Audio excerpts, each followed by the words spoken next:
विश्वास, आपकी श्रद्धा। देखिए, यदि आप धन की कामना के लिए कर रहे हैं, यदि आप वैभव की कामना के लिए कर रहे हैं, ऐश्वर्य की कामना के लिए कर रहे हैं, आप जो है यश की कामना के लिए कर रहे हैं, कीर्ति की कामना के लिए कर रहे हैं, आप स्वस्थ होने की कामना से कर रहे हैं, तो सब में एक ही चीज़ विशेष है कि सबको भाव से ही आप जागृत कर सकते हैं। भाव है तो परमात्मा जागृत है, भाव नहीं है तो आप कितनी भी माला या मंत्र कर लीजिए, आपको फल नहीं मिलने वाला। Hey guys, welcome back to my YouTube channel. I hope आप सब ठीक होंगे, घर में सुरक्षित होंगे। सो गाइस, आज की वीडियो बहुत खास होने वाली है क्योंकि आज हम गुरुदेव के साथ हरिद्वार की तरफ भ्रमण के लिए निकले हैं। तो आप लोगों के कुछ सवाल थे जो आप लोगों ने मुझसे पूछे थे मैसेज में, तो आप लोगों के सवाल आज मैं गुरुदेव से पूछना चाहता हूँ। तो पहले तो आप गुरुदेव से सीधा बात। गुरुदेव जी, जय माता दी।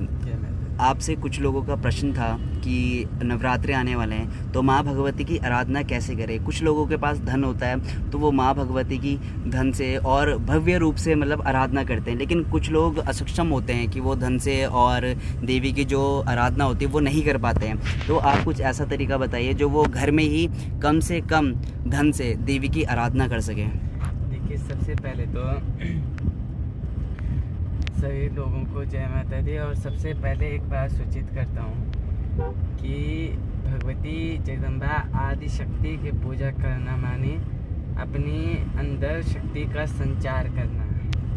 मैं हमेशा शक्ति का जो परिचय देता हूँ वो कैसे देता हूँ कि पल की झपकी तो शक्ति है और जो शरीर कार्य कर रहा है तो शक्ति है।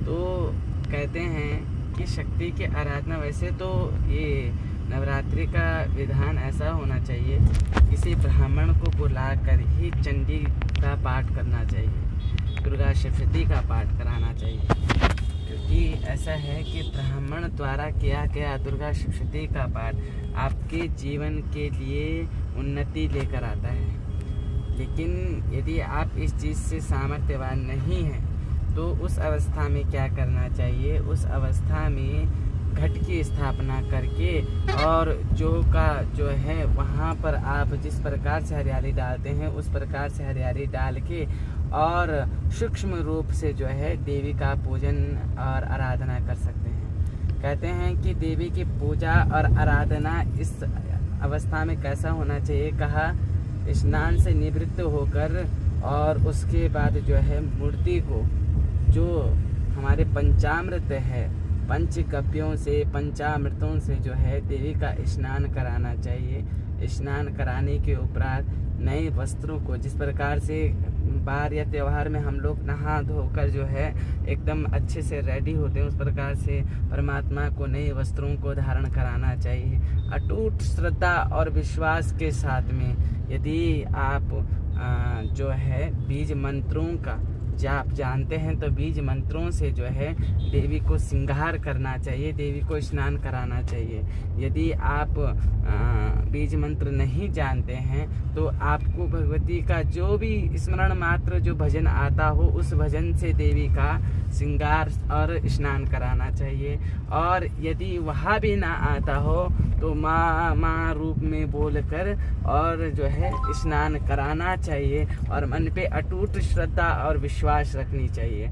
और अखंड दीपक यदि आप जला सकें तो अखंड दीपक को अवश्य प्रज्वलित करें। 9 दिन तक जो है अपने घर पर फिर संकल्प लें कि हे जगदम्बे, हे परमेश्वरी, यथाशक्ति यथा भक्ति जो है हम आपकी पूजा करने में समर्थ हैं। तो आप जो है जितनी भी पूजा जो है मेरी यथाशक्ति और यथा भक्ति के द्वारा हो वह आपको अर्पण हो और मेरे परिवार को जो है आप खुशियाँ दें, आप उन्नति का मार्ग दें, ऐसी कामना करनी चाहिए। तो गुरुदेव, कुछ का सवाल ये भी था, अगर हम पंडित जी ना बुलाएं तो हम फिर मतलब उसको देवी की स्थापना बोलते हैं कि देवी की स्थापना कैसे कर सकें। अगर आप बता सकते हो कि मतलब हम उसमें क्या क्या देवी को अर्पण कर सकते हैं भोग में, और जैसे मतलब नहीं हो पाता किसी के पास कि वो देवी का श्रृंगार कर पाएँ, तो सूक्ष्म से सूक्ष्म वो क्या चीज़ करें देवी के लिए। देखिए, सबसे पहले तो आप स्थापना की बात करते हैं। घट की स्थापना आप जो है अपने आप कर सकते हैं, कोई दिक्कत नहीं है। घट में कलश आता है, कलश के अंदर जो है गंगा जल होगा, एक सुपारी रखें, गंगा जल रखें, उसमें रोली और दूर्वा और अक्षत, इन सभी चीज़ों को अगर पंचरत्न ला सके तो पंचरत्न, और जो है सप्त मृतिका होती है उनको डाल करके, और पंच पल्लव माने 5 पत्ते, ठीक है, और पंच पल्लवों से जो है कलश के ऊपर रख के, और उसके ऊपर जो है श्रीफल, जिसका नाम ही श्री का फल है, श्री माने महालक्ष्मी और वहा शक्ति, और श्री का फल जो है उस श्रीफल को रख कर उसके ऊपर जो है एक लाल वस्त्र से उनको ढक देना चाहिए।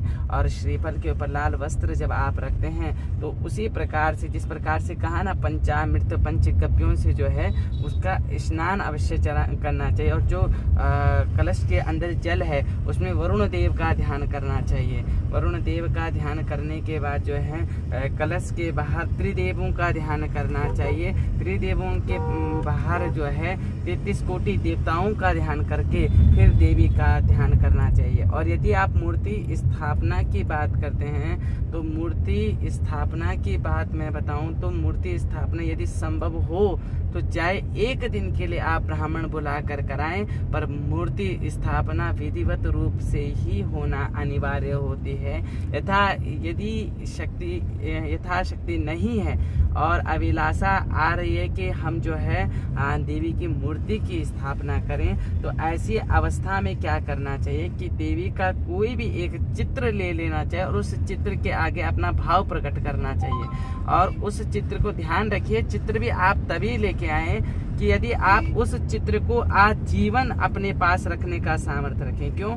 क्या होता है कि मार्केट में जिस प्रकार से नए नए चित्र लॉन्च होते जाते हैं ना, तो हमें उनकी चमक धमक जो है इतनी पसंद आने लगती है कि हम पुराने चित्रों को कभी कूड़े में फेंक देते हैं। मैंने कई चित्र ऐसे देखा कि जिसमें जो है क्या कहते हैं चित्रों को बाहर फेंका गया है, तो वो बड़ा ही दुर्गति का विषय है। यहाँ बड़ा कठिन विषय है कि सोचने का विषय है कि ऐसी अवस्था नहीं करनी चाहिए और उस चित्र को अपना सर्वस्व मान लेना चाहिए। उस चित्र में ही आपका प्राण है, क्योंकि भाव से ज्यादा किसी चीज में शक्ति नहीं। यदि भाव है तो एक मीरा ने भगवान श्री कृष्ण को पा लिया था, भाव है तो तुलसी बाबा ने राम जी को पा लिया था। यदि भाव है तो आप परमात्मा को प्राप्त अवश्य कर सकते हैं, पर उस चित्र के अलावा तब फिर ये नहीं होना चाहिए कि नया चित्र लेके आ जाऊं, नया चित्र पे भाव जताऊं। नहीं, एक चित्र जो है उसी पे अटूट विश्वास होना चाहिए, भाव होना चाहिए। मूर्ति की प्राण प्रतिष्ठा की बात रही तो मूर्ति की प्राण प्रतिष्ठा बिना विधिवत रूप से नहीं करना चाहिए, क्योंकि वह जो है एक प्रकार से शास्त्र के विरुद्ध भी है। और दूसरी बात क्या है कि जब हम किसी मूर्ति की प्राण प्रतिष्ठा करते हैं तो उसके अंदर प्राण आने चाहिए। तो प्राण आने से पूर्व क्या होता है कि नकारात्मक चीज भी उसमें जो है वहाँ शामिल हो सकती है और नकारात्मक चीज भी प्रवेश कर सकती है। इसलिए मूर्ति की प्राण प्रतिष्ठा आवश्यक है, ब्राह्मण द्वारा ही आवश्यक होना आवश्यक है। क्योंकि जब होता है तो मूर्ति को जब हम मार्केट से लेके आते हैं ना, तो उसके तदोपरांत जो है उस पर घी का लेपन किया जाता है। फिर उसके बाद जो है अग्निवास होता है और फिर कई लोग धनवास कराते हैं, जो देवी का जो है परिपूर्ण रूप से जिस प्रकार से देवी के शरीर में प्रतिष्ठा आ जाए, देवी के शरीर में प्राण पड़ जाए, ऐसा जो है ब्राह्मण द्वारा ही करना चाहिए। तो गुरुदेव नवरात्रि भी आ रहे हैं, तो आप कुछ ऐसा बता दो कि नवरात्रि में भगवती माँ हमसे बिल्कुल ऐसे प्रसन्न हो जाए, और किस देवी की नवरात्रों में ज़्यादा आराधना करनी चाहिए।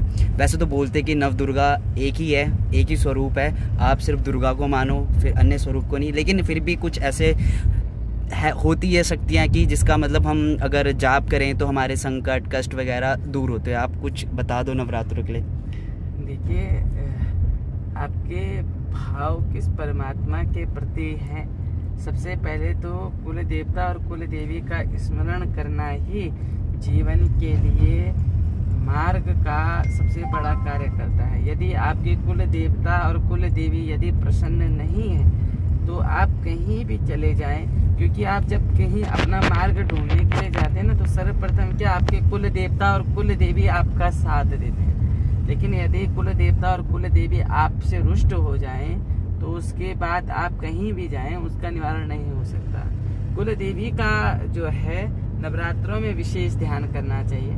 कहा कि विशेष ध्यान करने के उपरांत जो है बीज मंत्रों से, बीज मंत्र आप किसी भी गुरु से धारण कर सकते हैं, ब्राह्मण से धारण कर सकते हैं। बीज मंत्रों का जाप जो है आपके जो इस मस्तिष्क है, जो शरीर है, शरीर के अंदर एक ऐसी अवस्था होती है जब हम बीज मंत्रों का उच्चारण करते हैं तो बीज मंत्रों के उच्चारण मात्र से, लेकिन बीज मंत्र काम तभी करता है जब वह किसी के द्वारा हमें सुनाया गया हो, मतलब एक गुरु ज्ञान वो हो गया। आप अपने कुल पुरोहित से ले सकते हैं, कोई जानकार से ले सकते हैं, और उस एक बीज मंत्र ऐं ह्रीं क्लीं चामुंडाय विच्चे है, ओम ऐं ह्रीं क्लीं चामुंडाय विच्चे। इसमें जरूरी नहीं कि इस मंत्र का जाप, आप ओम ऐं का जाप कर सकते हैं।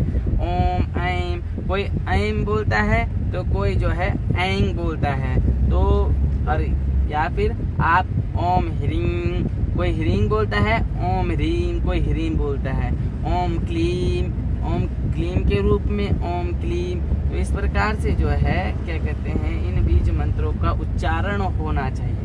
जब आप बीज मंत्रों का उच्चारण करते हैं तो आप देखें कि जब हमारी जो जिह्वा है वो जब इन मंत्रों का ध्यान करती है तो यहाँ सीधा हमारे मस्तिष्क पर जो है इसका असर पड़ता है, और मस्तिष्क के द्वारा ही आपके समस्त कार्य होते हैं। इसलिए इन बीज मंत्रों का ध्यान करना चाहिए, इन बीज मंत्रों का उच्चारण करना चाहिए।